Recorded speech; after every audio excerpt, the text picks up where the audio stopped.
दोस्तों, स्वागत है आपका हमारे YouTube चैनल बायो गुरु पर। आज हम क्लास 12th बायोलॉजी चैप्टर 8 जिसका नाम है पादपों में खनिज पोषण का पार्ट 3 शुरू कर रहे हैं। तो चलिए वीडियो शुरू करते हैं। उससे पहले यदि आपने हमारा चैनल सब्सक्राइब नहीं किया तो सब्सक्राइब कीजिए हमारी चैनल को और बेल आइकन को भी दबा दीजिए। कल हमने पादपों में खनिज पोषण के बारे में पढ़ा था कि जो पादपों में खनिज पोषण जो पोषक पदार्थ होते हैं उन्हें दो भागों में बांटा गया था, वृहद पोषक तत्व और सूक्ष्म पोषक तत्व। जो खनिज पोषण में हमने पढ़ा था कि जो अनिवार्य पोषक तत्व होते हैं वो कुल 17 होते हैं, जिनमें से जो वृहद पोषक तत्व होते हैं उनकी संख्या 9 होती है और सूक्ष्म पोषक तत्वों की संख्या 8 होती है। आज हम वृहद पोषक तत्वों को विस्तार से जानेंगे कि वृहद पोषक तत्व पादपों में क्या कार्य करते हैं और उनकी अनिवार्यता क्या है, और उनकी अगर न्यूनता हो तो पादपों में कौन से लक्षण उत्पन्न हो जाते हैं। उससे पहले हम जान लेते हैं कि जो वृहद पोषक तत्व होते हैं उनका पादपों में क्या योगदान होता है, क्या वे भूमिका अदा करते हैं पादपों में। तो जो वृहद पोषक तत्व होते हैं वो विभिन्न पदार्थों के संगठन के रूप में, संगठक के रूप में कार्य करता है, मतलब विभिन्न पदार्थों का संगठन वृहद पोषक तत्व कहते हैं। कोशिका झिल्ली की पारगम्यता, परासरण, दाब नियंत्रण, इलेक्ट्रॉन परिवहन तंत्र और भोज्य पदार्थ का संग्रह जो है वो वृहद पोषक तत्व करते हैं। तो अब पहला है वृहद पोषक तत्व में कार्बन। हम कार्बन, हाइड्रोजन और ऑक्सीजन को एक साथ लेकर चलते हैं। कार्बन, हाइड्रोजन और ऑक्सीजन, इन तीनों को एक साथ लेकर चलते हैं क्योंकि ये तीनों जो होते हैं हमने पिछले लेक्चर में पढ़ लिया था, ये जो तीनों होते हैं ये अखनिज तत्व होते हैं। अखनिज तत्व मतलब ये भूमि से प्राप्त नहीं किए जाते। खनिज तत्व कौन से होते थे कि ऐसे पोषक पदार्थ जो खनिज जो मृदा में उपस्थित होते हैं, और अखनिज क्या होते हैं जो मृदा में उपस्थित नहीं होते हैं। तो जो पादप होते हैं वो कार्बन की आपूर्ति किससे करते हैं? CO2 से, क्योंकि ये तो भूमि में उपस्थित नहीं होते इसलिए तो इन्हें अखनिज तत्व कहा गया। तो ये जो है वो वायुमंडल या जल से प्राप्त होते हैं। तो कार्बन जो है वो CO2 वायुमंडल में पाई जाती है, CO2। ऑक्सीजन CO2 या फिर O2 से प्राप्त की जाती है। हाइड्रोजन किससे प्राप्त किया जाता है? जो मृदा जल होता है वो पादप अवशोषित करते हैं मूलरोमों द्वारा, उनके द्वारा जो अवशोषित जल है उससे हाइड्रोजन प्राप्त किया जाता है। अभी जो तीनों तत्व हैं कार्बन, हाइड्रोजन और ऑक्सीजन, ये अखनिज तत्व तो हैं ही, लेकिन ये पादप के लिए अनिवार्य पोषक तत्व भी हैं। इन्हें अनिवार्य पोषक तत्वों में शामिल किया गया। किसको? कार्बन, हाइड्रोजन और ऑक्सीजन को। क्यों? क्योंकि पादपों की जो कोशिका भित्ति, पादप की संरचनात्मक व क्रियात्मक क्या होती है? कोशिका, और उसके चारों तरफ कोशिका भित्ति पाई जाती है जो किसकी बनी होती है? C6H12O6, जिसमें कार्बन, हाइड्रोजन और ऑक्सीजन 1:2:1 में पाया जाता है। तो कार्बन, हाइड्रोजन और ऑक्सीजन है, इन्हें पादप का आधार तत्व भी कहते हैं। आधार तत्व, चूंकि ये आधार तत्व हैं तो पादपों में इनकी कमी नहीं होती है, सामान्यतः इनकी कमी नहीं होती है, ये प्रचुर मात्रा में पादप में पाए जाते हैं। अगला 4th नंबर है नाइट्रोजन। हमने 3 कर लिए हैं, कार्बन, हाइड्रोजन और ऑक्सीजन। ये तीनों एक साथ किए हैं क्योंकि ये अखनिज तत्व हैं। और अब अगला है नाइट्रोजन। इन्हें कुछ लेखक वैज्ञानिक जो है पहले अखनिज तत्व मानते थे, अखनिज तत्व मानते थे। क्यों मानते थे? पहले जो वो लेखक वैज्ञानिकों ने बताया कि जो वायुमंडल में नाइट्रोजन 78% पाई जाती है प्रचुर मात्रा में, पौधे उसका उपयोग सीधे वायुमंडल से करते हैं, इसलिए पहले इन्हें अखनिज तत्व माना जाता था। लेकिन बाद में पता चला कि जो ये नाइट्रोजन जो है वो अखनिज तत्व नहीं है। नाइट्रोजन की आपूर्ति जो पौधे होते हैं वो किससे करते हैं? मृदा से करते हैं। मृदा में जो नाइट्रेट होता है नाइट्राइट, NO2- और अमोनियम NH4+, ये अपवाद स्वरूप है। कुछ जो पादप होते हैं वो अधिकतर तो नाइट्रेट के रूप में प्राप्त करते हैं और कुछ मात्रा में नाइट्राइट के रूप में नाइट्रोजन को प्राप्त करते हैं, और जो कुछ अपवाद स्वरूप पादप होते हैं वो अमोनियम के रूप में नाइट्रोजन को प्राप्त करते हैं। ये जो है इस तीनों मृदा में उपस्थित होते हैं। अब बात करें कि नाइट्रोजन जो होता है वो पादप में किस प्रकार सहायक होता है, जो नाइट्रोजन पौधे क्यों ग्रहण करते हैं। नाइट्रोजन जो होता है वो पार्श्विक कलिकाओं के प्रस्फुटन में सहायक होता है।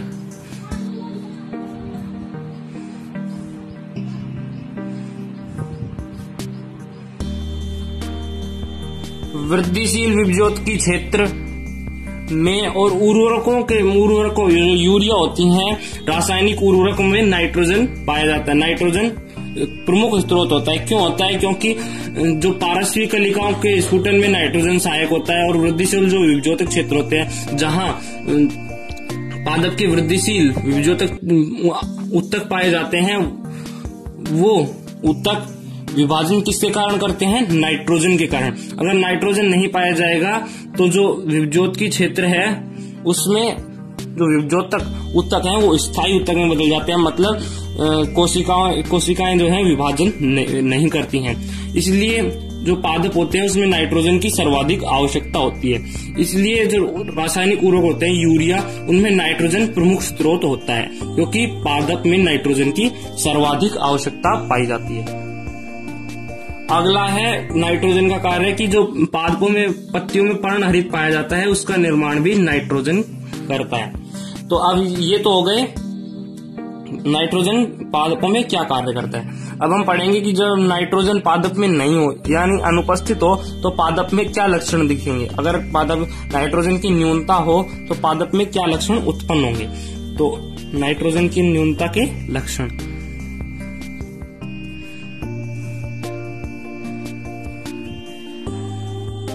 हरिमाहीनता उत्पन्न हो जाती है। नाइट्रोजन की अनुपस्थिति में हरिमाहीनता उत्पन्न हो जाती है। हरिमाहीनता क्या होती है? जो ये लगभग हर पोषक तत्व की कमी में आएगा। मतलब जो नाइट्रोजन आगे फास्फोरस, मैग्नीशियम, कैल्शियम पढ़ेंगे, उनमें सब में आएगा कि अगर उनकी न्यूनता हो तो हरिमाहीनता उत्पन्न हो जाती है। अब जान लेते हैं हरिमाहीनता होती क्या है। हरिमाहीनता होती है कि जो पादप होते हैं कि पत्तियों में पर्णहरित जो है वो विघटित होने लग जाता है, मतलब नष्ट होने लग जाता है, खत्म होने लग जाता है। तो एक तो लक्षण ये हो गया कि अगर नाइट्रोजन पादप में नहीं पाया जाएगा तो उस पादप की पत्तियां में हरिमाहीनता उत्पन्न हो जाती है। अगला है कि जो पर्णहरित होता है वो विघटित होता है, और विघटित किसकी कमी में होता है? नाइट्रोजन की कमी में। अब जो विघटित होकर नाइट्रोजन की कमी में क्या बना लेता है? एंथोसाइनिन वर्णक बना लेता है। ये वर्णक किस रंग का? पर्णहरित किस रंग का होता है? हरे रंग का। और एंथोसाइनिन वर्णक किस रंग का होता है? गुलाबी रंग का। तो जो पत्तियां होती है, ये सेकंड लक्षण हो गया कि जो पत्तियां होती हैं वो हरे रंग की न होकर के गुलाबी रंग की होने लग जाती हैं। ये नाइट्रोजन की न्यूनता के लक्षण है। अगर नाइट्रोजन नहीं पाया जाएगा तो पादपों की पत्तियां गुलाबी रंग की होने लग जाएंगी। अगला है पारस्वीय कलिकाओं में स्फुटित नहीं होगा। पारस्वीय कलिकाओं में स्फुटन नहीं होगा। पारस्वीय कलिकाओं में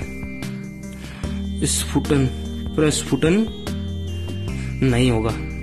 अभी हमने पढ़ा था कि जब जो नाइट्रोजन होते हैं वो पादपों में क्या कार्य करते हैं? पारस्वीय कलिकाओं के स्फुटन में मदद करते हैं। अगर नाइट्रोजन नहीं पाया जाएगा तो पारस्वीय कलिकाओं में स्फुटन नहीं होगा, मतलब पारस्वीय कलिकाएं नहीं निकलेंगी नाइट्रोजन की अनुपस्थिति में। तो ये भी नाइट्रोजन की न्यूनता का लक्षण हो गया। अगला है जो हमने अभी पढ़ा था कि जो नाइट्रोजन होता है वो वृद्धिशील विभज्योतिकी क्षेत्र का निर्माण करता है। मतलब जो विभज्योतक उत्तक होते हैं वो नाइट्रोजन की उपस्थिति में कोशिका विभाजन करते हैं। अगर नाइट्रोजन नहीं पाया जाएगा तो कोशिका विभाजन नहीं होगा और जो विभज्योतिकी उत्तक है वो किस में बदल जाएंगे? स्थायी उत्तक में। तो स्थायी उत्तक में बदल जाएंगे तो पादप में वृद्धि नहीं होगी, पादप में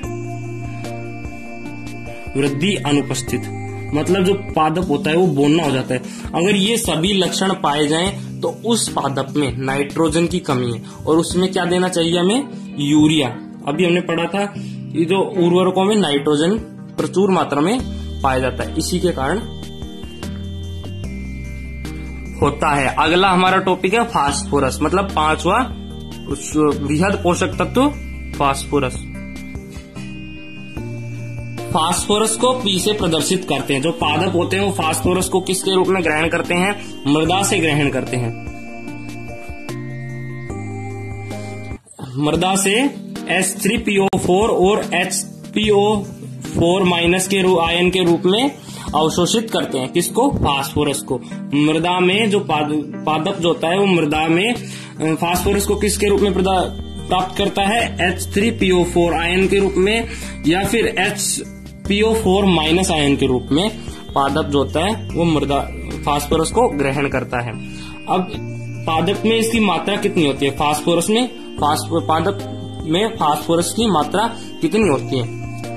पादप का शुष्क भार लें, अगर हम पादप का शुष्क भार ले, शुष्क भार क्या होता है? हमने पढ़ा था कि जो शुष्क भार होता है उसमें पौधा होता है, उसके जो सभी पौधे में उपस्थित जो सभी जल होता है वो वाष्प के रूप में पृथक कर दिया जाता है। मतलब 60 से 70 डिग्री तापमान देकर 1 या 2 दिन ओवन में रखा जाता है, जिससे उसका जल निकल जाता है और जो बचा हुआ भार होता है उसे हम शुष्क भार कहते हैं। उस शुष्क भार में फास्फोरस की मात्रा कितनी होती है? 0.2 से लेकर 0.8% तक। अब बात करें हम फास्फोरस के घटक की, तो फास्फोरस के घटक कौन कौन से होते हैं? प्रमुख घटक phospholipid,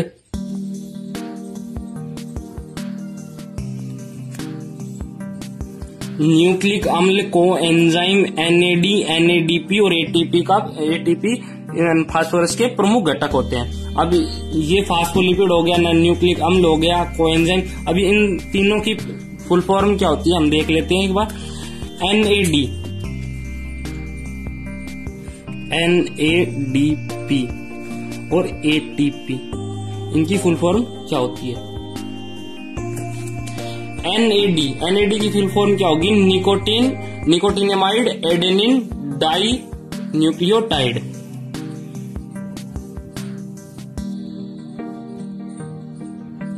nicotinamide adenine di nucleotide. तो एनएडी की फुल फॉर्म क्या हो गई? निकोटिनेमाइड। एन से निकोटिनेमाइड, ए से एडेनिन, डी से डाई न्यूक्लियोटाइड। अब एनएडीपी की भी यही होगी, इसमें आगे फास्फेट जुड़ जाएगा। तो निकोटिनेमाइड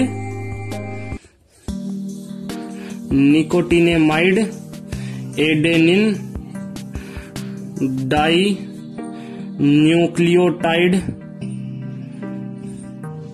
फास्फेट। और एटीपी की तो हम जानते हैं एडेनिन ट्राइफास्फेट, एडेनिन ट्राइफास्फेट। तो जो फास्फोरस के प्रमुख घटक होते हैं उनमें एनएडी, एनएडीपी और एटीपी भी आते हैं, उनके प्रमुख घटक होते हैं। अब बात करें कि ये जो एनएडी, एनएडीपी और कोएंजाइम होते हैं, कोएंजाइम ये क्या कार्य करते हैं पादप में? इनका कार्य क्या होता है? इनका कार्य होता है कि ये जो तीनों एंजाइम है, ये तीनों घटक हैं फास्फोरस के, ये क्या कार्य करते हैं? उपापचय क्रिया में सहायक होते हैं, श्वसन में और प्रकाश संश्लेषण में।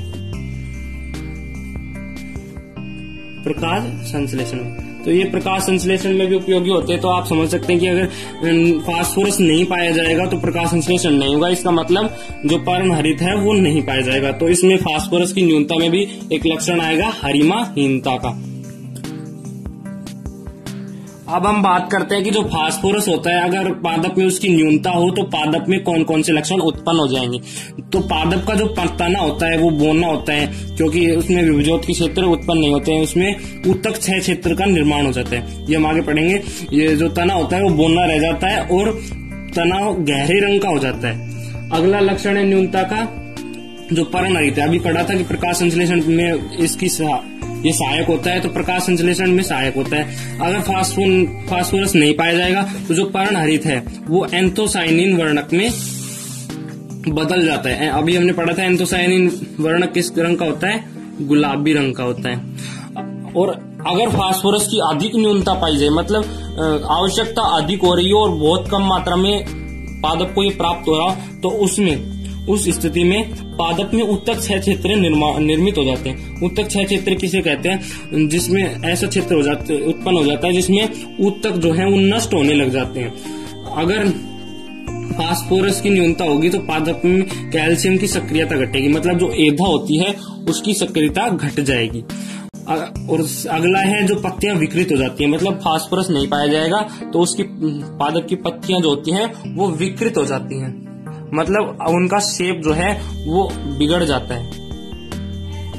अगला है कैल्शियम, जिसे Ca से प्रदर्शित करते हैं। इसमें C जो होता है वो कैपिटल होता है और A स्मॉल लेटर होता है। ये आपको ध्यान रखना है कि जो C होता है वो कैपिटल होता है और A स्मॉल होता है। अब हम बात करते हैं जो कैल्शियम होता है उसे पादप कैसे ग्रहण करते हैं। पादप जो होते हैं वो कैल्शियम को मृदा से एपेटाइट के रूप में, एपेटाइट, कैल्साइट और कोलेमाइट, ये अयस्क हैं कैल्शियम के। ये तीनों क्या हैं? कैल्शियम के अयस्क हैं। तो इन अयस्कों के रूप में पादप जो होता है वो कैल्शियम को प्राप्त करता है। इसका मतलब जो कैल्शियम होता है वो एक खनिज पदार्थ है। अब पादप इसे मृदा में ये एपेटाइट और कैल्साइट और कोलेमाइट में ये कैल्शियम किस रूप में पाया जाता है?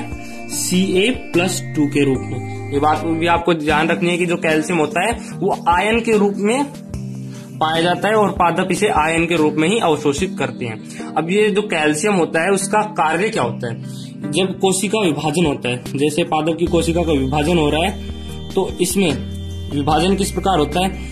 मध्य पट्टिका विधि द्वारा। मतलब बीच में एक मध्य पट्टिका बन जाती है और दो केंद्रक बन जाते हैं। अब ये जो मध्य पट्टिका होती है ये किसकी बनी होती है? कैल्शियम की। तो जो कैल्शियम होता है वो कोशिका विभाजन में भी सहायक होता है। कैल्शियम का एक कार्य और होता है कि जो कैल्शियम होता है वो न्यूक्लिक अम्ल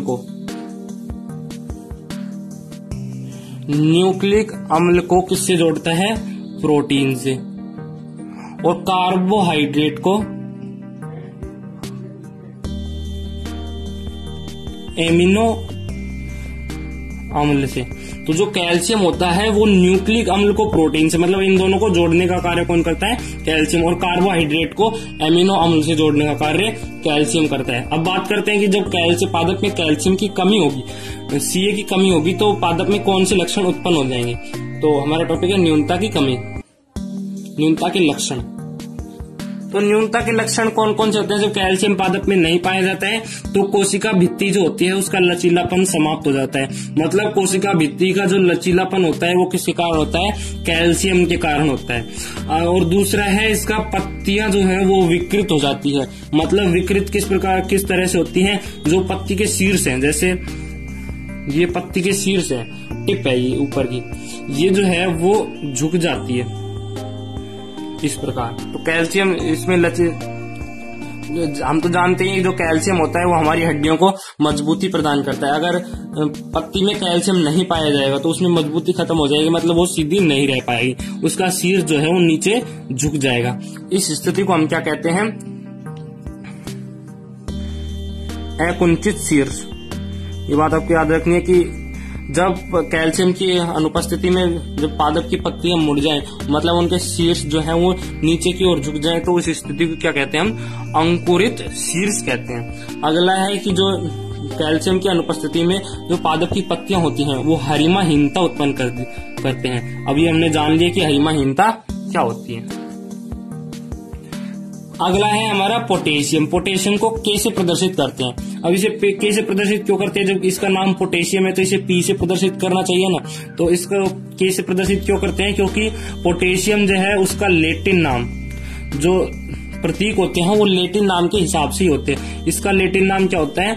केलियम।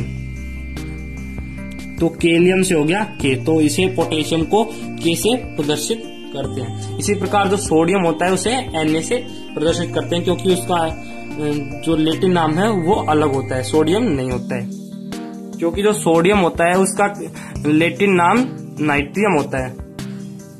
अब बात करें कि हम जो पोटेशियम होता है उसे पादप किस रूप में ग्रहण करते हैं? पादप किससे करते हैं? ये क्योंकि ये खनिज है तो ये मृदा से प्राप्त करते हैं। पादप इन्हें मृदा से प्राप्त करते हैं किस रूप में? K+ आयन के रूप में। अब ये जो K+ आयन हो गया इसके रूप में जल में घुलित अवस्था में करते हैं। जो आयन होते हैं वो जल में घुलित अवस्था में होते हैं। अब बात करें कि अब जो पोटेशियम है इसका कार्य क्या है पादपों में? ये जो पोटेशियम है वो पादपों की जैव रासायनिक क्रियाओं को नियंत्रित करता है। जैव रासायनिक क्रियाएं कौन कौन सी होती है? जैसे ऋणायन, उदासीनीकरण, कला अभियान क्रिया और एंजाइम सक्रियण और परासरण विभव को पोटेशियम प्रभावित करता है। इसके अलावा पोटेशियम का क्या कार्य होता है, हमने जाना था कि पिछले चैप्टर्स में कि जो रंध्र खुलते और बंद होते हैं वो किसके कारण होते हैं, कैल्शियम आयन के कारण। तो ये जो पोटेशियम होता है, कैल्शियम आयन नहीं, पोटेशियम के कारण होता है। तो पोटेशियम आयन जो होते हैं, मतलब पोटेशियम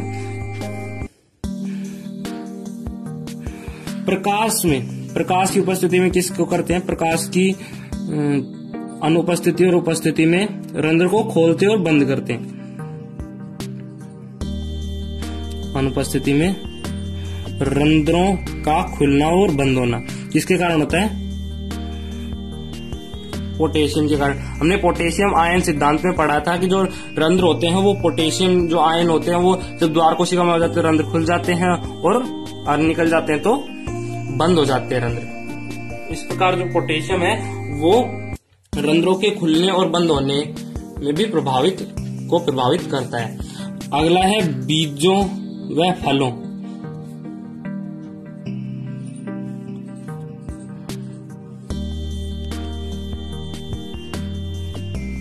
जो बीज और फल होते हैं, मतलब जब पुष्प जो है वो परागण हो जाता है, उसके बाद में जो पुष्प होता है वो धीरे धीरे फल का निर्मित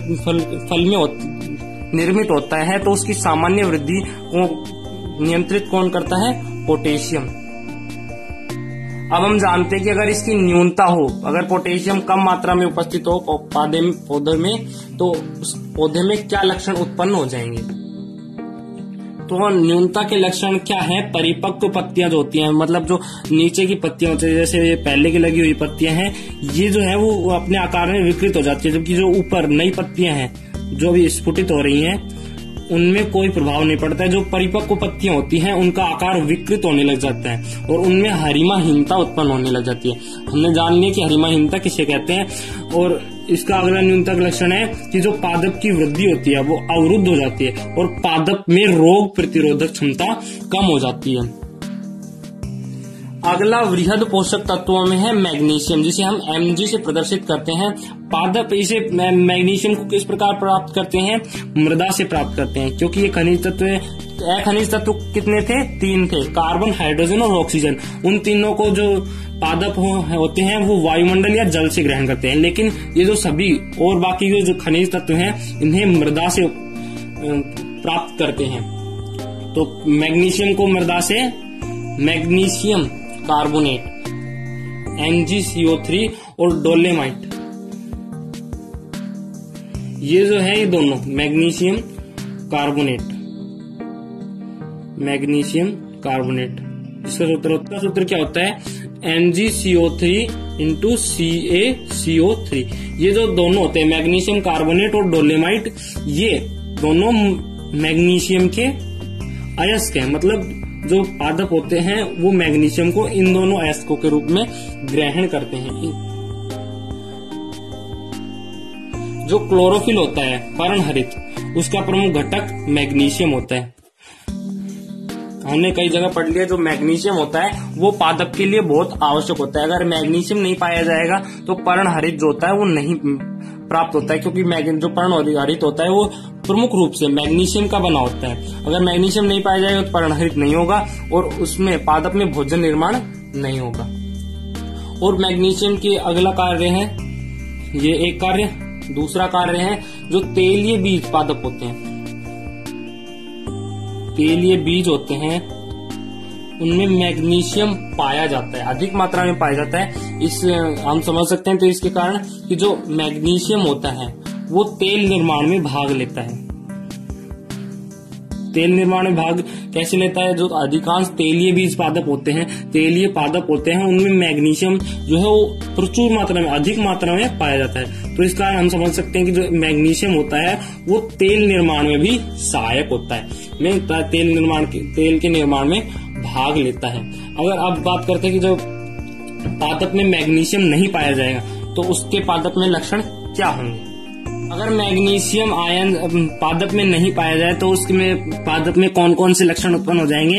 अंतःशिरीय हरिमाहीनता, मतलब जो सिराएं होती हैं, जैसे पत्ती में जो सिराएं होती हैं, ये मुख्य सिरा और ये जो सिराएं हैं इनमें हरिमाहीनता उत्पन्न हो जाती है। इसके कारण जो मैग्नीशियम की कमी के कारण जो पर्णहरित होता है, क्योंकि पर्णहरित का केंद्रीय भाग क्या होता है, Mg होता है। अगर Mg नहीं पाया जाएगा तो पर्णहरित जो है वो एंथोसाइनिन वर्णक में बदल जाता है, जिसके कारण पत्ती पर लाल, पीले और नारंगी धब्बे उत्पन्न हो जाते हैं। तो आपको एक नोट के रूप में बात याद रखनी है कि जो पर्णहरित होता है उसका केंद्रीय धातु परमाणु कौन सा होता है, मैग्नीशियम होता है। तो आपको ये नोट रखना है, इम्पोर्टेंट। अगला वृहद पोषक तत्व में है हमारा सल्फर, S, इसे हम गंधक भी कहते हैं। तो जो मृदा जो पादप होते हैं वो सल्फर को किस प्रकार प्राप्त करते हैं, मृदा से सल्फेट आयन के रूप में, सल्फेट आयन के रूप में। तो इस प्रकार जो पादप होते हैं वो सल्फर को सल्फेट आयन के रूप में प्राप्त कर लेते हैं। अब हम बात करते हैं कि जो सल्फर होता है उसके कार्य क्या क्या होते हैं। जो क्रूसीफेरी कुल के पादप होते हैं, क्रूसीफेरी, जिसे हम ब्रेसिकेसी भी कहते हैं, ब्रेसिकेसी कुल के पादप जो होते हैं उनमें तीखी गंध उपस्थित होती है। तीखी गंध उपस्थित होती है, वो किसके कारण होती है तीखी गंध, सल्फर युक्त यौगिक होता है, युक्त यौगिक।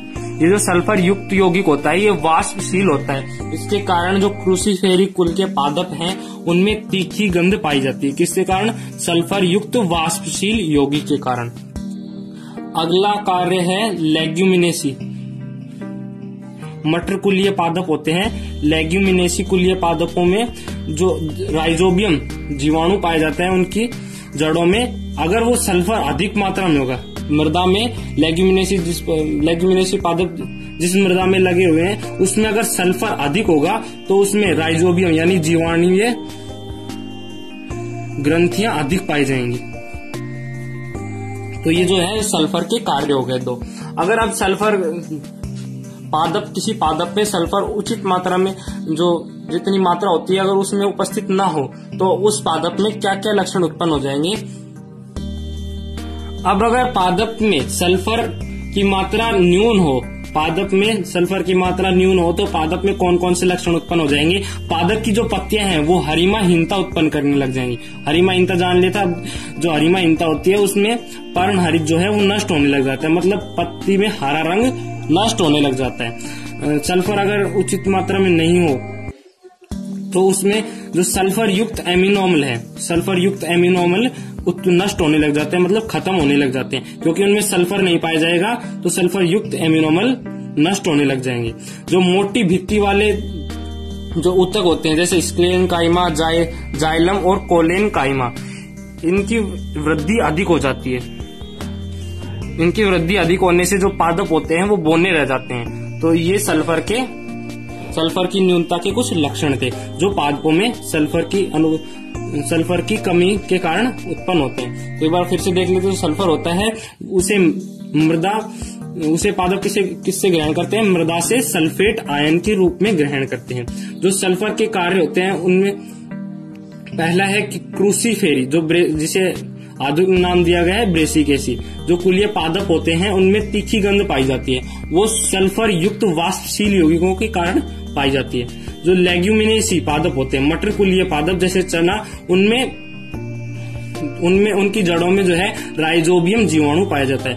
अगर लेग्यूमिनेसी पादपों की जिस मृदा में लगे हैं उसमें आवश्यकता से अधिक अगर सल्फर डाल दिया जाए तो उसमें जीवाणुवीय ग्रंथियां बन जाती हैं, मतलब राइजोबियम जीवाणु अधिक आ जाते हैं, जिससे जो लेग्यूमिनेसी पादप होता है वो अधिक विकसित हो जाता है। तो सल्फर या गंधक जो होता है वो लेग्यूमिनेसी के लिए अधिक उपयोगी है। अब इसकी न्यूनता के लक्षण क्या है कि पत्तियों में हरिमाहीनता उत्पन्न हो जाती है, सल्फर युक्त अमीनो अम्ल नष्ट होने लग जाते हैं, मोटी भित्ति वाले स्क्लेन काइमा, जाइलम और कोलेन काइमा की वृद्धि अधिक हो जाती है और पादप बौने रह जाते हैं। धन्यवाद। अगर आपको नोट्स की पीडीएफ चाहिए तो नीचे डिस्क्रिप्शन में दिए गए लिंक पर क्लिक करके आप नोट्स की पीडीएफ प्राप्त कर सकते हैं।